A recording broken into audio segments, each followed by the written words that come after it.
मंडळी नमस्कार. मंडळी, सरकारच्या लाडक्या बहिणी साधारणपणे 1,76,00,000 इतक्या कमी झालेल्या आहेत. म्हणजे 71,00,000 लाडक्या बहिणी कमी झालेल्या आहेत. या लाडक्या बहिणी कोण होत्या? त्या अर्थातच बोगस होत्या.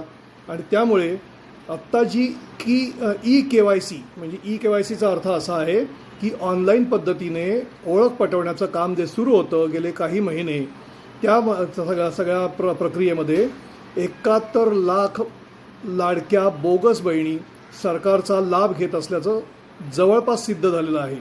सरकारने असं अद्याप घोषित केलेलं नाही की त्या बोगस होत्या किंवा तत्सम काय होत्या. मात्र ज्या पात्र लाभार्थी नाहीत अशा महिलांना या ई-KYCमधून वगळण्यात आलेलं आहे. ई-KYC ज्यांची करण्यात आली, त्यांची ओळख पटवण्यात आली, त्याच्यामध्ये 2,47,00,000 पात्र बहिणी आत्तापर्यंत 1,500 रुपये सरकारकडून लाडकी बहिणीचं जी काय योजना होती त्याचा लाभ घेत होत्या.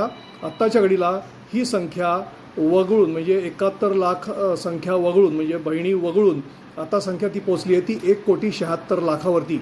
ज्या वेळेला ही योजना घोषित केली होती मुख्यमंत्र्यांनी, ज्या वेळेला बजेटमध्ये ती अनाऊन्समेंट झालेली होती आणि त्याच्यानंतर पत्रकार परिषद झाली होती, त्यावेळेला ते असं म्हणाले होते साधारणपणे 3.5 कोटी लाडक्या बहिणी आहेत त्या महाराष्ट्रामध्ये आणि त्यांना या योजनेचा लाभ मिळू शकेल.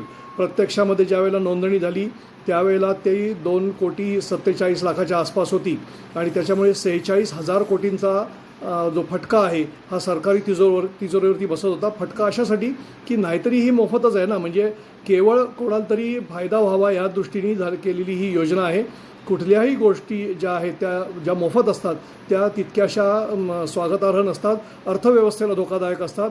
त्यामुळे याच्यावरती निर्बंध येणं साहजिकच होतं. म्हणून सरकारने ई-KYC सुरू केली आणि आता 3.5 लाखाचं जे टार्गेट होतं ते 1,76,00,000वरती आलेलं आहे. याचा अर्थ जवळपास ते निम्म्यावरती आलेलं आहे. म्हणजे 46,000 कोटीची जी योजना होती ती जवळपास आता ती 30-35,000 कोटीच्या आसपास येऊन ठेपणार आहे. सरकारचे तेवढे पैसे वाचणार आहेत. अर्थात सरकारने शेतकऱ्यांची कर्जमाफी घोषित केलेली आहे. त्यामुळे या कर्जमाफीला देखील पैसे लागणार आहेत. साधारणपणे 15,000 ते 20,000 कोटी रुपये लागणार आहेत. हे पैसे कुठून आणायचे? तर ते अशा पद्धतीने आणले गेलेत असं समजायचं काय आपल्याला कारण आहे असं समजूया आपण.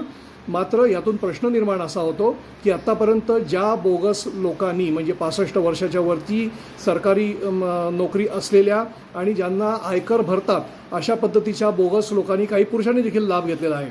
यांनी जो लाभ घेतलेला आहे त्यांच्यावरती सरकार काय कारवाई करणार आहे हा प्रश्न कायम राहतो. सरकार अर्थात याचं उत्तर देणार नाही.